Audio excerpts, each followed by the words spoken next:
မဲတီယာနဲ့နောက်လိုက်ဖုန်ကြီးပိတ်တာများ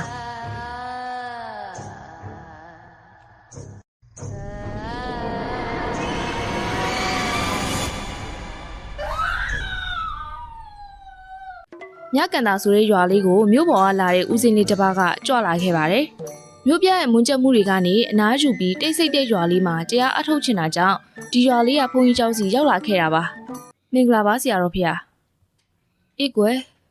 ဦးစင်းကရွာကိုခုမှရောက်ဖူးတာဆိုတော့အစင်မပြေရရှိရင်လည်းပြောနော်။ကျောင်းနောက်ဖက်မှာဦးစင်းတက်ဖို့အဆောင်ပြင်ပေးထားပါတယ်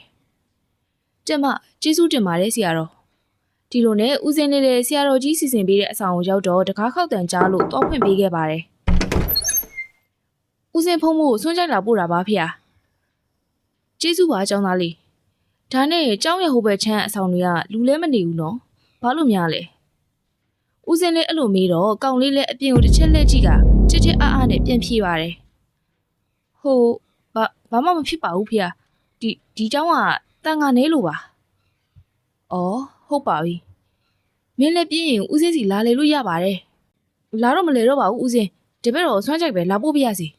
။ကောင်လေးလည်းဦးစင်းရဲ့ဖိတ်ခေါ်မှုကိုပြပြတလဲချင်းကအဆောင်ကနေပြေးထွက်သွားပါတယ်။ဦးစင်းလေးကတော့ကောင်လေးရဲ့အပြုတ်မှုကိုနားမလည်နိုင်ဖြစ်ကငေးကြည့်ရင်ကြံနေခဲ့ပါတယ်။ညအရောက်မှာတော့အေးချမ်းတိတ်ဆိတ်တဲ့ရွာလေးဖြစ်တာကြောင့်စူညံတန်မရှိပဲဦးစင်းလေးလည်းဖျောင်းနိုင်မီးလေးထုံးပြီးအာယုံစူးစီးကတရားကြည်ကြံနေခဲ့ပါတယ်။တအောင်ကြတော့တိတ်ဆိတ်တဲ့ညရဲ့အေးချမ်းမှုကိုဖြိုခွဲလိုက်တဲ့အတန်တစ်ခုထွက်ပေါ်လာပါတယ်။အဲ့ဒီအတန်ကညီးတွားတန်လိုနာကျင်ဝမ်းတဲ့တန်လိုမျိုးဇက်တိုက်ပေါ်ထွက်နေပြီးတော့ဦးစင်းရဲ့အာယုံကိုပြပြသွားစေခဲ့ပါတယ်။ဦးစင်းလည်းမျက်လုံးဖွင့်ကြည့်လိုက်ကဘာများလေလို့စဉ်းစားမိပါတယ်။ဒါဘာတန်များပါလဲ။မိမတယောက်အတန်လိုပဲ။ဒါပေမဲ့အရင်ဆူရှာကျဲလောင်နေရပုံမှန်ရောဟုတ်ပါမလား။ဦးစင်းလည်းအတွေးတွေများလာအကြောင်းအိတ်ဖို့ပဲပြင်ခဲ့လိုက်ပါတယ်။ဦးစင်းမင်းကစားဖြစ်သွားစမှာပဲခုနကမိမအတန်ကထပ်ပြီးကျဲလောင်လာတာကြောင့်အိမ်မရဖြစ်ကပြန်ချလာခဲ့ရပါတယ်။ဒီတန်ကဘယ်ရလာလဲဆိုတာသိချင်မိတာနဲ့ဦးစင်းမိရင်ကန်ပြီးတော့အဆောင်ပြင်ထွက်လာပြီးပတ်ဝန်းကျင်ကိုကြည့်ကလေးလာခဲ့ပါတယ်။ဟိုဒီပတ်ကြည့်ခဲ့ပေမဲ့လည်းဘာမှရှိမနေခဲ့ပါဘူး။ဒါနဲ့ပဲအိမ်မရတာအတူတူအတန်လာရာကိုရှာမဲဆိုပြီးမိရင်တစ်ခုနဲ့ကြောင်းဝန်းနဲ့ထွက်လာခဲ့ပါတယ်။နေရအတော်များများပတ်ရှာခဲ့ပြီးနောက်မှာတော့ကြောင်းတောင်ဆုံးကနန်းရံနားကိုရှောက်လာခဲ့ပါတယ်။ဘာမှမရှိပါဘူးဆိုပြီးဦးစင်းတွေးနေတော့စုံတစ်ခုကိုမြင်ကလန့်သွားခဲ့ရပါတယ်။ဒါဘာကြီးလဲအမလေးငါပိတ်တာကြီးကိုအပြစ်မှာအကောင်လိုက်မြင်နေရတာပဲဒီမိမပိတ်တာအပြင်သူ့နောက်မှာလည်းဖုန်းကြီးပိတ်တာတွေအတန်းလိုက်ကြီးပါလားဦးစင်းလေးလည်းရုတ်တရက်တွေးလိုက်ရတာတွေကြောင့်ထိတ်လန့်သွားခဲ့ပါတယ်။ဦးစင်းအရှိမတော့ငိုတန်ပေးကညီးတွားနေတဲ့ပိတ်တာမကြီးနဲ့သူ့အနောက်ကဖုန်းကြီးပိတ်တာအတန်းလိုက်ကြီးကိုမြင်လိုက်ရတာပါဘာလို့လဲငါငင်းချမ်းမှုကိုလာရှာတာအကြောက်တရားတွေဘာလို့ခေါင်းထဲဝင်လာရတာလဲဒီဖုန်းကြီးတွေရောတကယ်ပဲပိတ်တာတွေလားဦးစင်းလည်းအမောင်တူတွေကပိတ်တာကြီးတွေကြောင့်ထိတ်လန့်လို့နေပါပြီထို့စဉ်ပိတ်တာမကြီးကဦးစင်းကိုခေါင်းလှည့်ပြီးကြည့်လိုက်တာကြောင့်လန့်ပြီးနေရာကနေထွက်ပြေးခဲ့လိုက်ပါတယ်ပိတ်တာမကြီးကဝမ်းနေတဲ့မျက်လုံးတွေနဲ့ဦးစင်းကိုကြည့်ကကြံနေခဲ့ပါတယ်ဦးစင်းအဆောင်ကိုပြန်တော့မောပန်းကအကြောက်မပြေဖြစ်နေပါတယ်မြင်ခဲ့ရတာတွေကိုမယုံနိုင်လို့တုန်လှုပ်နေရင်းနဲ့ပဲတညကုံဆုံးခဲ့ပါတယ်မနေ့ရောက်တော့ဦးစင်းလည်းဒီအကြောင်းကိုသိရဖို့ဆရာတော်ကြီးစီကိုသွားတွေ့ခဲ့ပါတယ်ဆရာတော်ဖေတပည့်တော်ညကပိတ်တာမကြီးကိုမြင်လိုက်ရပါတယ်ပြီးတော့သူ့နောက်မှာဖုန်းကြီးပိတ်တာတွေဦးစင်းမြင်ခဲ့ပြီမလားဦးစင်းသိချင်ဆရာတော်ရှင်းပြပါမယ်ဒါကကိုပြုတ်တဲ့အတိုင်းပြန်ပေးရတဲ့ဇလန်းတစ်ပုတ်ရဲ့အကျိုးဆက်တွေပဲဦးစင်းလေးဦးစင်းမြင်ခဲ့တဲ့ပိတ်တာမကအရင်ကဒီရွာသူပါပဲနာမည်ကအမေတီတာတဲ့မေတီတာကအရန်ချောတဲ့မိန်းကလေးတယောက်ဖြစ်ခဲ့ပါတယ်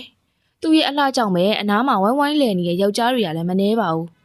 ဒါပေမဲ့မေတီတာရွာเจ้าကခက်ချောချောဦးစင်းလေးတစ်ပါးကိုသာစိတ်ဝင်စားပြီးဖုန်းထဲကနေဦးစင်းကိုလာတွေ့လို့ရအောင်အကျူစရာခင်းနေခဲ့ပါတယ်နောက်တော့ဦးစင်းကိုယ်တိုင်လည်းရင်းရိုင်လာပြီးတွေ့ဖို့လက်ခံလိုက်ပါတယ်ဦးစင်းလေ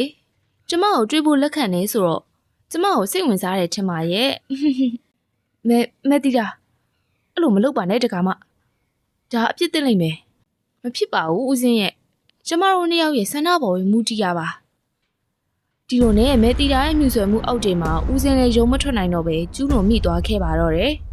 အပြစ်နဲ့ဝတ်ကိုမေ့သွားတဲ့တင်ကန်းဝတ်ဦးစင်းနဲ့ကန်ကန်ရဲ့အကျိုးကိုမယုံကြည်တဲ့မေတီတာတို့ရဲ့ဇလန်းကဒီမှာစတင်ခဲ့ပါတယ်ဦးစင်း မဲတီယာဦးစင်းနဲ့မခွဲနိုင်တော့ဘူးနောက်ဆိုအမြဲလာတွေ့မယ်နော်ရတယ်မလားယင်ရတာပေါ့တီယာကြိုက်တဲ့ချိန်လာနိုင်ပါတယ်ဦးစင်းနဲ့မဲတီယာတို့ဒီလိုနဲ့နေလာကြရင်တရက်မှာတော့စကားများခဲ့ကြပါတယ်ဦးစင်းပတ်စံဒါအကုန်မဲလားမင်းကဘလောက်တောင်လိုချင်နေရလဲငါလဲလာလူသမျှဆွဲခံရသမျှမင်းကိုပေးနေရပဲလေငါသင်္ကန်းဝတ်ကြီးနဲ့ကွာဒါလောက်ပဲရှာနိုင်မှာပေါ့စိတ်ကြိုက်သုံးဖြုံးချင်နေလို့ဖြစ်မလားအမလေးတခြားသင်္ကန်းဝတ်ဖုန်းကြီးတွေဆိုကားနဲ့ခြံနဲ့တောင်ရှိနေတာဘာလို့မရှာနိုင်ရလဲအေးအဲ့လိုဆိုလဲအဲ့လိုဖုန်းကြီးတွေနဲ့တွားကြိုက်ပါလား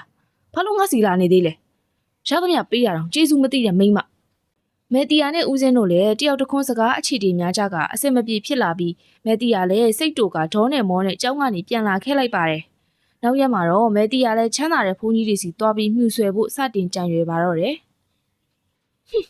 စနပုတ်ကဖုန်းကြီးတော့ကမြင်ဘာရေးလို့မြို့မှာကြည့်ပါအောင်နေတဲ့အဆောင်ကြီးကစခန်းနာလိုက်တာတီလာမမြဲတဲ့ဖုန်းကြီးတွေလည်းမဲတီယာရဲ့မြှူဆွဲမှုအောက်မှာကြာရှုံးပြီးအပြစ်ကိုကျူးလွန်မိကြပါတော့တယ်ငွေထုတ်ပက်ပြီးပြန်ရတဲ့မဲတီယာလည်းဒီလောက်ရက်ကိုအကြိုက်တွေ့သွားပြီးဖုန်းကြီးတွေတပါးပြီးတပါးမြှူဆွဲချင်းကပ်ပါတော့တယ်တစ်ချိန်တစ်ခါလောက်တွေ့ုံနဲ့ဖုန်းကြီးတွေစီးရနေငွေအုပ်လိုက်ရနေရကြောင့်အကျိုးဆက်ကိုမတွေးမိတော့ပဲဖြစ်လာခဲ့ပါပြီတဖြည်းဖြည်းနဲ့မဲတီယာတယောက်မြို့ပေါ်မှာကားနဲ့တိုက်နဲ့ဖြစ်လာကလူစည်းစိမ်ကိုခံစားလို့နေပါတယ်တကယ်သူ့အမေအိမ်ပြန်ရောက်มาတော့မဲတီယာဒါပါတွေလေလိုင်းပေါ်မှာညီတဲ့နဲ့ပွားထနေရပဲအမေမြင်တဲ့အတိုင်းပဲလေဘာလို့လဲငါညီကိုဆုံးမတာဘယ်နေရာများလိုသွားခဲ့လို့လဲဟဲ့ညီကံအောင်မကြောက်ဘူးလားမဲတီယာရဲ့မကြောက်ပါဘူးအမေကလည်းအမေပေးထားတဲ့နာမည်ကမဲတီယာလေယောက်ျားတွေဝိုင်းလူနေတာဘာဆန်းလဲသမီးရဲ့စကားကြောင့်စိတ်တူပြီးအမေဖြစ်သူလည်းပါးရိုက်ကပြောလိုက်ပါတယ်ဝိုင်းရီဆက်တဲ့ကောင်မငါစီဘယ်တော့မှပြတ်မလာနဲ့ခုချက်ချင်းထွက်သွားအမလေးမလာပါဘူးကျမကစိန်နာနဲ့မြို့ပေါ်မှာအမေတိုက်နဲ့နေဖူးအောင်လို့လားခေါ်တာသူများတွေဒီလိုနေကြလို့ဘလောက်ကြိုးစားရလဲကို့သမီးဒီလိုလွယ်လွယ်နဲ့ကြီးပွားလာတာဝမ်းသာမှမရှိဘူးမတီးရလည်းအမေကိုပြောဆိုကအိမ်ကနေထွက်သွားခဲ့ပါတယ်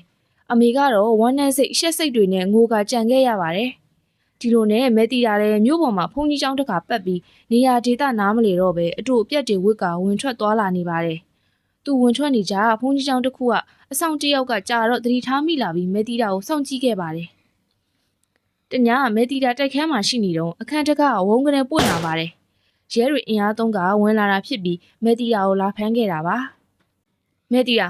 မင်းကိုတသနာညှိုးနှမ်းစီမှုနဲ့ဖမ်းလိုက်ပြီ။ဘာမှညှင်းမှုမလုပ်နဲ့။လိုင်းပေါ်မှာမင်းသတင်းတွေအကုန်ပြတ်နေပြီ။ဒီလိုနဲ့မဲတီတာတယောက်ထောင်ကျကထောင်ထဲမှာပဲစိတ်ကြယောဂါနဲ့တည်ဆုံးခဲ့ရပါတယ်။မဲတီတာဆုံးတော့သူ့ရဲ့အဖြစ်တွေကိုစတင်ခဲ့တဲ့ရွာဘုံကြီးကျောင်းမှာပဲပိတ်တာမှအဖြစ်ကိုကျွေးလာဆက်ကညာတိုင်းညီးတွားနေရပါတယ်။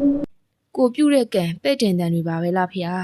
။မေတီတာရဲ့ဇလန်းကိုနားထောင်ပြီးရဲ့ဦးစင်းလေးလည်းအပြစ်အကျွေးတွေအကြောင်းစင်ကြင်မိသွားခဲ့ပါတယ်။ထို့စဉ်အနောက်ကနေခြေတံကြားလို့လှည့်ကြည့်ခဲ့လိုက်ပါတယ်